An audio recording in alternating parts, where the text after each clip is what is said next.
warahmatullahi wabarakatuh. Apa kabar anak-anakku semua? Mudah-mudahan kita semua selalu diberikan kesehatan oleh Allah Subhanahu wa Ta'ala ya. Dan tentunya kita dijauhkan dari COVID-19 yang sampai saat ini belum hilang. Namun dengan begitu kita harus tetap semangat walaupun belajar di rumah ya. Segala aktivitas semua kita lakukan dari rumah, kita harus tetap semangat. Kuncinya adalah sabar. Sebab dengan kita sabar maka semua persoalan ini, semua penyakit ini akan hilang begitu saja. Insya Allah kita akan menjadi pemenang. Baik anak-anak sekalian, bertemu kembali dengan Pak Guru pada pembelajaran fikih ya. Minggu lalu kita belajar tentang sholat Jumat ya. Apa itu sholat Jumat? Berapa jumlah rakaatnya? Siapa sajakah yang boleh, yang wajib melaksanakan sholat Jumat, dan siapa saja yang diperbolehkan tidak melaksanakan sholat Jumat. Itu sudah Pak Guru jelaskan di minggu sebelumnya. Nah, hari ini Bapak akan melanjutkan penjelasan tentang sholat Jumat. Namun sebelum itu mari kita buka belajar kita dengan berdoa bersama-sama. Berdoa mulai.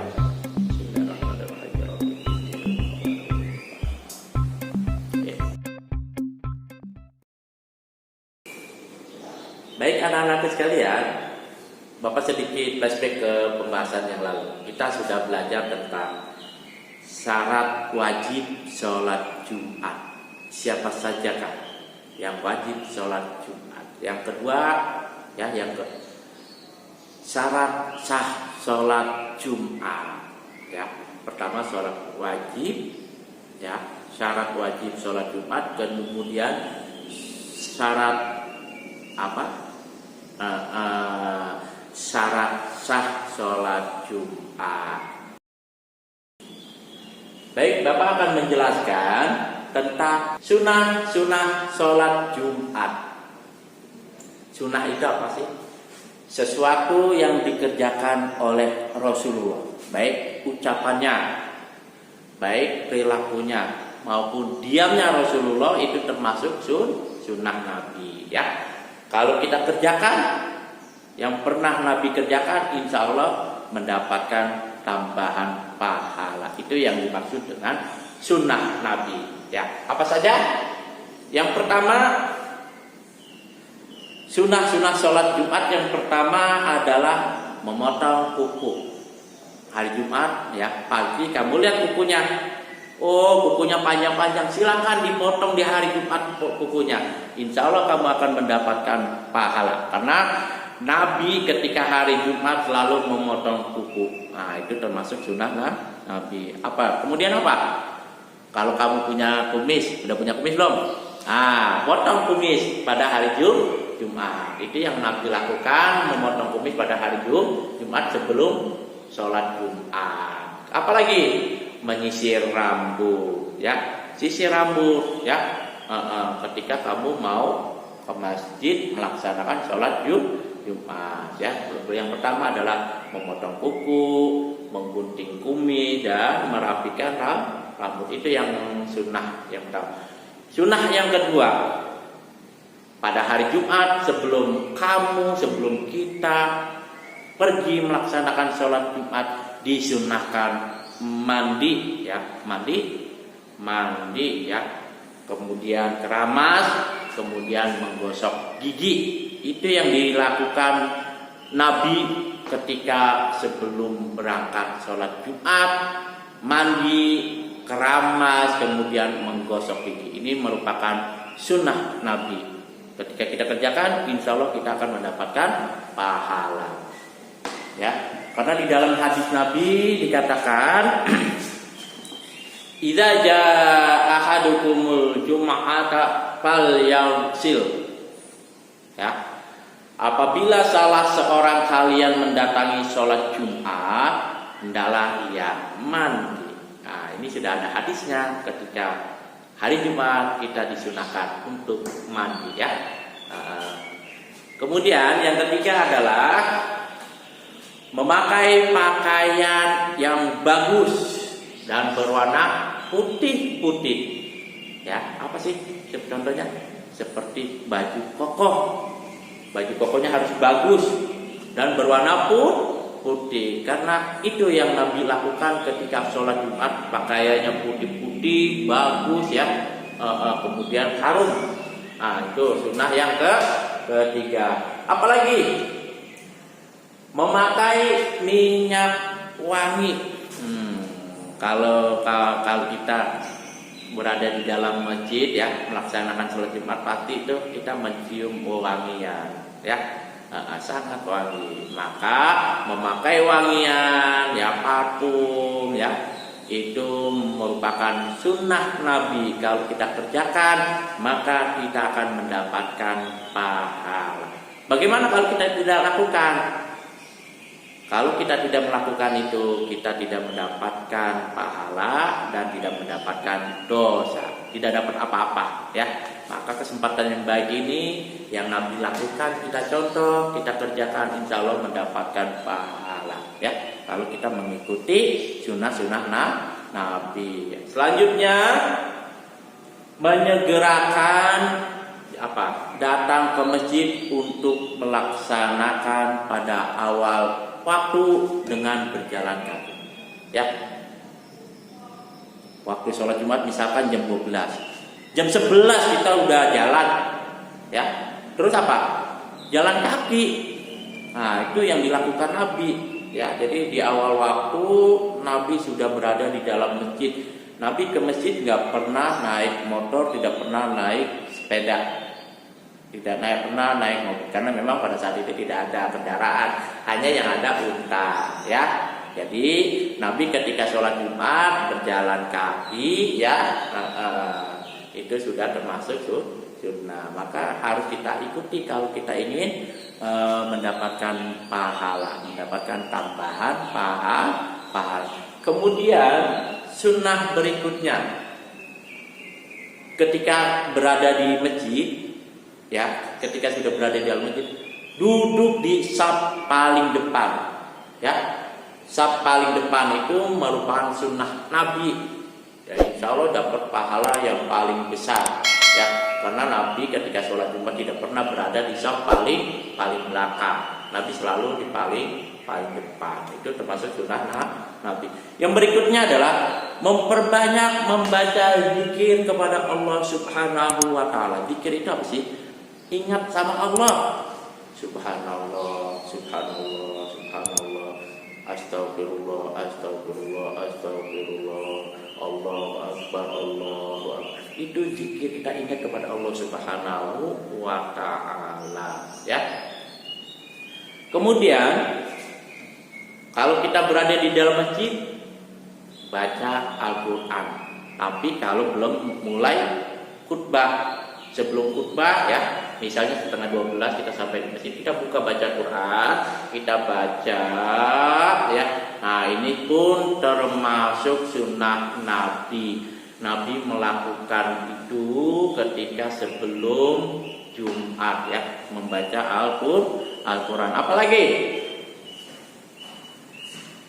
mengambil jalan yang berbeda ketika berangkat ke masjid maupun pulang dari masjid, ya. Misalnya berangkatnya dari utara ke masjid, ya, berangkat ke masjid dari utara, pulangnya dari mana? Dari timur, muter gitu. Nah, itu sunnah Nabi, ya. Kalau pengen mendapatkan sunnah Nabi seperti itu, berangkat dari utara ke masjid, kemudian pulang ke rumah lewat mana? Timur, sana. Nah, itu pasti akan mendapatkan pahala, ya. Kemudian memperbanyak membaca doa kepada Allah Subhanahu wa taala. Kita kita dianjurkan, disunahkan banyak membaca doa kepada Allah. Doa apa saja, ya. Doa minta kesehatan, doa orang tua, Rabbi firli wali walidayya warhamhuma kama rabbayani shaghira. Ya, apa saja doa-doa yang ingin kamu baca, sampaikan kepada Allah. Insya Allah Allah kabulkan doa kalian pada hari Jumat. Ya, kemudian memperbanyak membaca sholawat kepada Nabi Muhammad SAW pada hari Jumat. Jadi kalau hari Jumat baca sholawat, ya, Allahumma sholli ala sayyidina Muhammad wa ala ali sayyidina Muhammad. Banyak sholawat ya, yang barangkali kamu sudah hafal ya. Ada sholawat tim, ya. Ada sholawat apa lagi? Banyak ya. Jadi memperbanyak sholawat pada hari Jumat merupakan sunnah Nabi ya. Selanjutnya, tata cara sholat Jumat. Yang pertama, nih biar kalian paham tata cara sholat Jumat.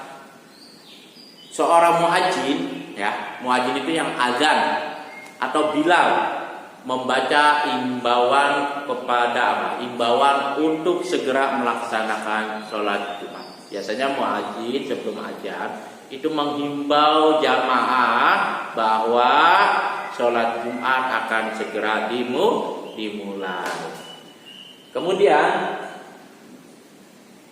setelah muadzin ya membacakan himbauan, kemudian khatib naik ke mimbar mengucapkan salam. Assalamualaikum warahmatullahi wabarakatuh. Kemudian khatib duduk ya. Dilanjutkan muadzin mengumandangkan azan. Ya.